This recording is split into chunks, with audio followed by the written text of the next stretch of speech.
A Connecticut Yankee in King Arthur's Court by Mark Twain, Chapter 43, The Battle of the Sand Belt. In Merlin's Cave, Clarence and I, and 52 fresh, bright, well-educated, clean-minded young British boys. At dawn I sent an order to the factories and to all our great works to stop operations and remove all life to a safe distance, as everything was going to be blown up by secret mines, and no telling at what moment, therefore vacate at once. These people knew me and had confidence in my word. They would clear out without waiting to part their hair, and I could take my own time about dating the explosion. You couldn't hire one of them to go back during the century if the explosion was still impending. We had a week of waiting. It was not dull for me, because I was writing all the time. During the first 3 days I finished turning my old diary into this narrative form. It only required a chapter or so to bring it down to date. The rest of the week I took up in writing letters to my wife. It was always my habit to write to Sandy every day, whenever we were separate, and now I kept up the habit for love of it, and of her, though I couldn't do anything with the letters, of course, after I had written them. But it put in the time, you see, and was almost like talking. It was almost as if I was saying, "Sandy, if you and Hello Central were here in the cave, instead of only your photographs, what good times we could have." And then, I could imagine the baby goo-gooing something out in reply, with its fists in its mouth, and itself stretched across its mother's lap on its back, and she a-laughing and admiring and worshipping, and now and then tickling under the baby's chin to set it cackling, and then maybe throwing in a word of answer to me herself, and so on and so on. Well, don't you know, I could sit there in the cave with my pen and keep it up that way by the hour with them. Why, it was almost like having us all together again. I had spies out every night, of course, to get news. Every report made things look more and more impressive.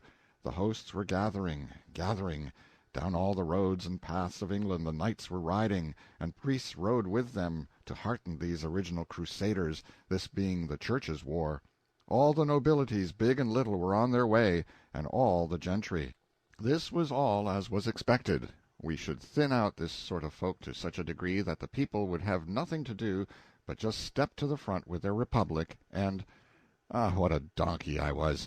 Toward the end of the week I began to get this large and disenchanting fact through my head, that the mass of the nation had swung their caps and shouted for the republic for about 1 day, and there an end. The Church, the nobles, and the gentry then turned one grand all-disapproving frown upon them and shriveled them into sheep. From that moment the sheep had begun to gather to the fold, that is to say the camps, and offer their valueless lives and their valuable wool to the righteous cause. Why, even the very men who had lately been slaves were in the righteous cause, and glorifying it, praying for it, sentimentally slabbering over it, just like all the other commoners. Imagine such human muck as this! Conceive of this folly! Yes, it was now death to the republic everywhere, not a dissenting voice. All England was marching against us. Truly this was more than I had bargained for. I watched my 52 boys narrowly, watched their faces, their walk, their unconscious attitudes. For all these are a language given us purposely, that it may betray us in times of emergency, when we have secrets which we want to keep. I knew that that thought would keep saying itself over and over again in their minds and hearts, "All England is marching against us," and ever more strenuously imploring attention with each repetition, even more sharply realizing itself to their imaginations, until even in their sleep they would find no rest from it, but hear the vague and flitting creatures of the dream say, "All England, all England is marching against you." I knew all this would happen. I knew that ultimately the pressure would become so great that it would compel utterance. Therefore I must be ready with an answer at that time, an answer well chosen and tranquilizing. I was right. The time came. They had to speak. Poor lads, it was pitiful to see, they were so pale, so worn, so troubled. At first their spokesman could hardly find voice or words, but he presently got both. This is what he said, and he put it in the neat modern English taught him in my schools. "We have tried to forget what we are, English boys. We have tried to put reason before sentiment, duty before love. Our minds approve, but our hearts reproach us. While apparently it was only the nobility, only the gentry, only the 25 or 30,000 knights left alive out of the late wars, we were of one mind, and undisturbed by any troubling doubt. Each and every one of these 52 lads who stand here before you said, "They have chosen, it is their affair." But think, the matter is altered. All England is marching against us. Oh, sir, consider, reflect. These people are our people. They are bone of our bone, flesh of our flesh. We love them. Do not ask us to destroy our nation. Well, it shows the value of looking ahead and being ready for a thing when it happens. If I hadn't foreseen this thing and been fixed, that boy would have had me. I couldn't have said a word. But I was fixed. I said, "My boys, your hearts are in the right place. You have thought the worthy thought. You have done the worthy thing. You are English boys, you will remain English boys, and you will keep that name unsmirched. Give yourselves no further concern. Let your minds be at ease. Consider this: while all England is marching against us, who is in the van? Who, by the commonest rules of war, will march in the front? Answer me." "The mounted host of mailed knights." "True. They are 30,000 strong. Acres deep they will march. Now observe. None but they will ever strike the sand-belt. Then there will be an episode. Immediately after, the civilian multitude in the rear will retire, to meet business engagements elsewhere. None but nobles and gentry are knights, and none but these will remain to dance to our music after that episode. It is absolutely true that we shall have to fight nobody but these 30,000 knights. Now speak, and it shall be as you decide. Shall we avoid the battle? Retire from the field?" "No!" The shout was unanimous and hearty. "Are you, well, afraid of these 30,000 knights?" That joke brought out a good laugh. The boys' troubles vanished away, and they went gaily to their posts. Ah, they were a darling 52. As pretty as girls, too. I was ready for the enemy now. Let the approaching big day come along, it would find us on deck.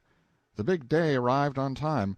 At dawn the sentry on watch in the corral came into the cave and reported a moving black mass under the horizon, and a faint sound which he thought to be military music. Breakfast was just ready. We sat down and ate. This over, I made the boys a little speech, and then sent out a detail to man the battery, with Clarence in command of it. The sun rose presently and sent its unobstructed splendors over the land, and we saw a prodigious host moving slowly toward us, with a steady drift and a lined front of a wave of the sea. Nearer and nearer it came, and more sublimely imposing became its aspect. Yes, all England was there, apparently. Soon we could see the innumerable banners fluttering, and then the sun struck the sea of armor and set it all aflash. Yes, it was a fine sight. I hadn't ever seen anything to beat it. At last we could make out details. All the front ranks, no telling how many acres deep, were horsemen, plumed knights in armor. Suddenly we heard the blare of trumpets, the slow walk burst into a gallop, and then, well, it was wonderful to see. Down swept that vast horseshoe wave. It approached the sand-belt. My breath stood still. Nearer, nearer. The strip of green turf beyond the yellow belt grew narrow, narrower still, became a mere ribbon in front of the horses, then disappeared under their hoofs. Great Scott!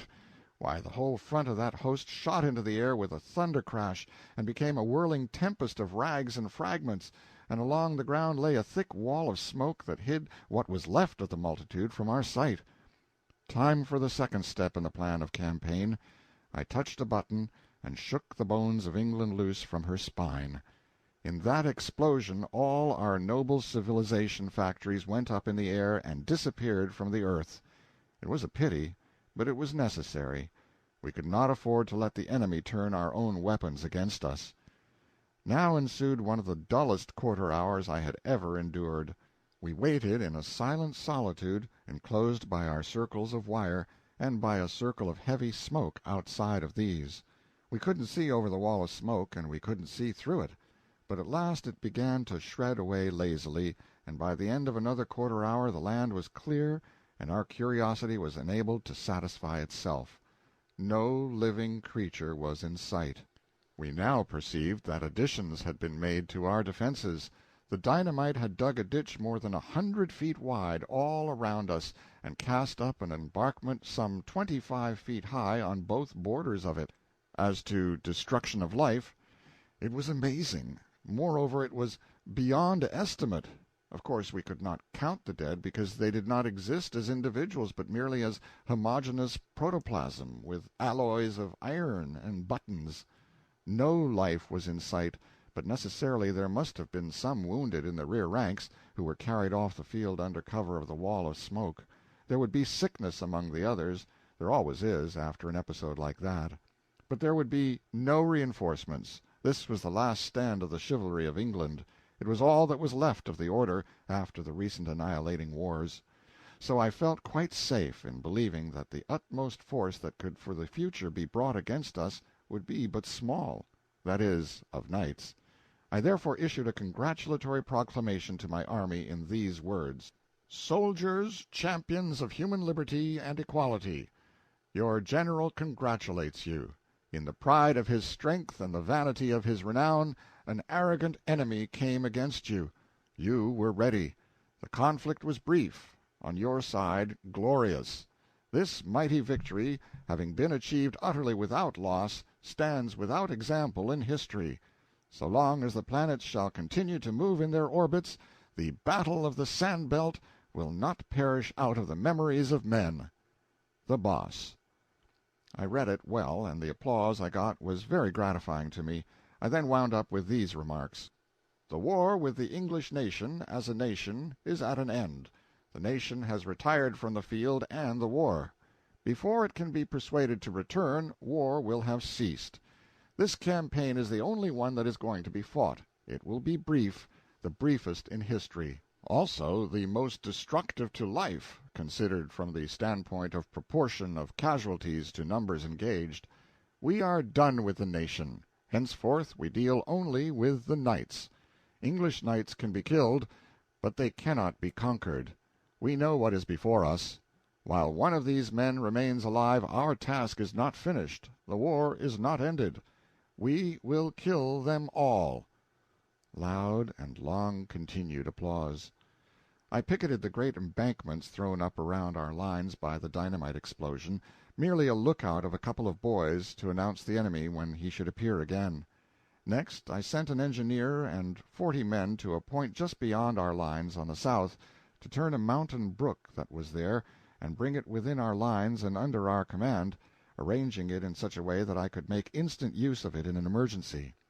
The 40 men were divided into 2 shifts of 20 each, and were to relieve each other every 2 hours. In 10 hours the work was accomplished. It was nightfall now, and I withdrew my pickets. The one who had had the northern outlook reported a camp in sight, but visible with the glass only. He also reported that a few knights had been feeling their way toward us, and had driven some cattle across our lines, but that the knights themselves had not come very near. That was what I had been expecting. They were feeling us, you see. They wanted to know if we were going to play that Red Terror on them again. They would grow bolder in the night, perhaps. I believed I knew what project they would attempt, because it was plainly the thing I would attempt myself if I were in their places, and as ignorant as they were. I mentioned it to Clarence. "I think you are right," said he. "It is the obvious thing for them to try." "Well, then," I said, "if they do it, they are doomed." "Certainly." "They won't have the slightest show in the world." "Of course they won't." "It's dreadful, Clarence. It seems an awful pity." The thing disturbed me so that I couldn't get any peace of mind for thinking of it and worrying over it. So, at last, to quiet my conscience, I framed this message to the knights: "To the Honorable, the Commander of the Insurgent Chivalry of England, you fight in vain. We know your strength, if one may call it by that name. We know that at the utmost you cannot bring against us above 25,000 knights. Therefore you have no chance, none whatever. Reflect. We are well equipped, well fortified. We number 54. 54 what? Men?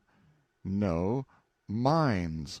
the capablest in the world, a force against which mere animal might may no more hope to prevail than may the idle waves of the sea hope to prevail against the granite barriers of England. Be advised. We offer you your lives. For the sake of your families, do not reject the gift. We offer you this chance, and it is the last.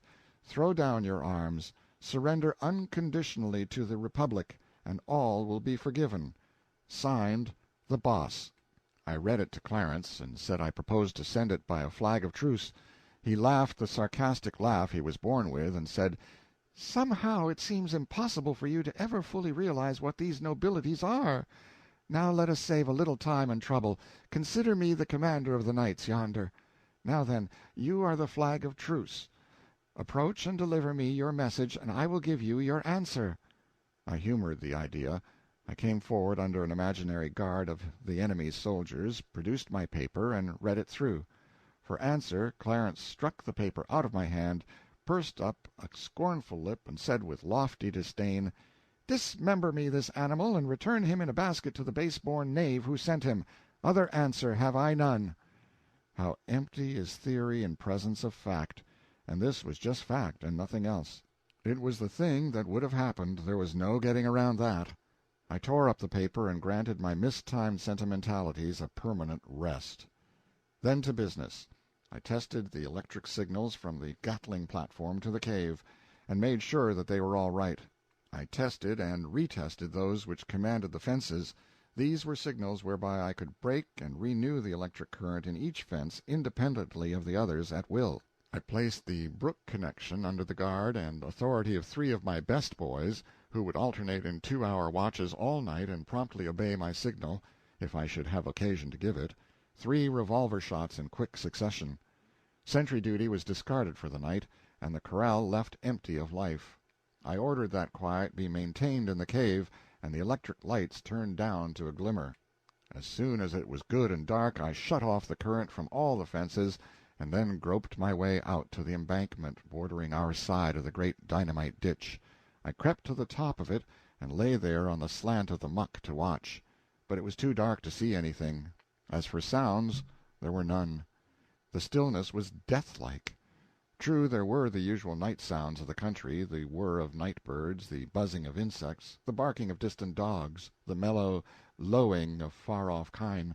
But these didn't seem to break the stillness, they only intensified it, and added a gruesome melancholy to it into the bargain. I presently gave up looking, the night shut down so black, but I kept my ears strained to catch the least suspicious sound, for I judged I had only to wait, and I shouldn't be disappointed. However, I had to wait a long time. At last I caught what you may call indistinct glimpses of sound-dulled metallic sound. I pricked up my ears then and held my breath, for this was the sort of thing I had been waiting for. This sound thickened and approached from toward the north.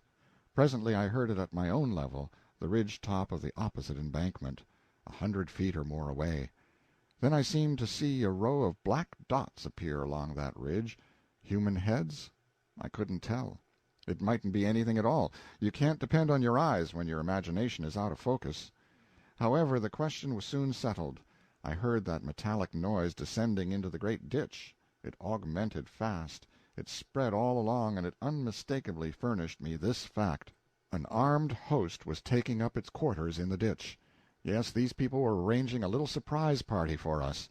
We could expect entertainment about dawn, possibly earlier. I groped my way back to the corral now. I had seen enough. I went to the platform and signaled to turn the current on to the 2 inner fences. Then I went into the cave and found everything satisfactory there, nobody awake but the working watch. I woke Clarence and told him the great ditch was filling up with men, and that I believed all the knights were coming for us in a body. It was my notion that as soon as dawn approached we could expect the ditch's ambuscaded thousands to swarm up over the embankment and make an assault, and be followed immediately by the rest of their army. Clarence said, "They will be wanting to send a scout or 2 in the dark to make preliminary observations. Why not take the lightning off the outer fences and give them a chance?" "I've already done it, Clarence. Did you ever know me to be inhospitable?" "No, you are a good heart. I want to go and—" "Be a reception committee?" "I will go, too." We crossed the corral and lay down together between the two inside fences. Even the dim light of the cave had disordered our eyesight somewhat, but the focus straightway began to regulate itself, and soon it was adjusted for present circumstances. We had had to feel our way before, but we could make out to see the fence-posts now. We started a whispered conversation, but suddenly Clarence broke off and said, "What is that?" "What is what?" "That thing yonder." "What thing? Where?" "There, beyond you a little piece. Dark something, a dull shape of some kind, against the second fence." I gazed, and he gazed. I said, "Could it be a man, Clarence?" "No, I think not. If you notice, it looks a why, it is a man, leaning on the fence." "I certainly believe it is. Let us go and see." We crept along on our hands and knees until we were pretty close, and then looked up. Yes, it was a man, a dim great figure in armor, standing erect, with both hands on the upper wire, and, of course, there was a smell of burning flesh. Poor fellow, dead as a door-nail, and never knew what hurt him. He stood there like a statue, no motion about him, except that his plumes swished about a little in the night wind. We rose up and looked in through the bars of his visor, but couldn't make out whether we knew him or not, features too dim and shadowed. We heard muffled sounds approaching, and we sank down to the ground where we were. We made out another knight vaguely. He was coming very stealthily, and feeling his way. He was near enough now for us to see him put out a hand, find an upper wire, then bend and step under it and over the lower one. Now he arrived at the first knight, and startled slightly when he discovered him. He stood a moment, no doubt wondering why the other knight didn't move on. Then he said in a low voice, "Why dreamest thou here, good Sir Mar—" And then he laid his hand on the corpse's shoulder, and just uttered a little soft moan and sunk down dead. Killed by a dead man, you see. Killed by a dead friend, in fact. There was something awful about it. These early birds came scattering along after each other, about one every 5 minutes in our vicinity, during half an hour. They brought no armor of offense but their swords.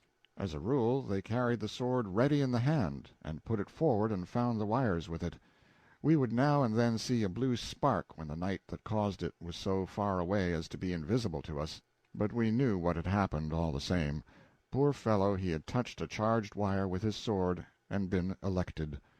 We had brief intervals of grim stillness, interrupted with piteous regularity by the clash made by the falling of an ironclad, and this sort of thing was going on right along, and was very creepy there in the dark and lonesomeness. We concluded to make a tour between the inner fences. We elected to walk upright for convenience's sake. We argued that if discerned, we should be taken for friends rather than enemies, and in any case we should be out of reach of swords, and these gentry did not seem to have any spears along. Well, it was a curious trip. Everywhere dead men were lying outside the second fence, not plainly visible, but still visible, and we counted 15 of those pathetic statues, dead knights standing with their hands on the upper wire. One thing seemed to be sufficiently demonstrated. Our current was so tremendous that it killed before the victim could cry out. Pretty soon we detected a muffled and heavy sound, and next moment we guessed what it was. It was a surprise in force coming. Whispered Clarence to go and wake the army and notify it to wait in silence in the cave for further orders. He was soon back, and we stood by the inner fence and watched the silent lightning do its awful work upon that swarming host. One could make out but little of detail, but he could note that a black mass was piling itself up beyond the second fence. That swelling bulk was dead men. Our camp was enclosed with a solid wall of the dead, a bulwark, a breastwork of corpses, you may say. One terrible thing about this thing was the absence of human voices. There were no cheers, no war cries. Being intent upon surprise, these men moved as noiselessly as they could, and always when the front rank was near enough to their goal to make it proper for them to begin to get a shout ready, of course they struck the fatal line and went down without testifying. I sent a current through the third fence now, and almost immediately through the fourth and fifth, so quickly were the gaps filled up. I believed the time was come now for my climax. I believed that that whole army was in our trap. Anyway, it was high time to find out, so I touched a button and set 50 electric suns aflame on the top of our precipice. Land, what a sight! We were enclosed in 3 walls of dead men. All the other fences were pretty nearly filled with the living, who were stealthily working their way forward through the wires.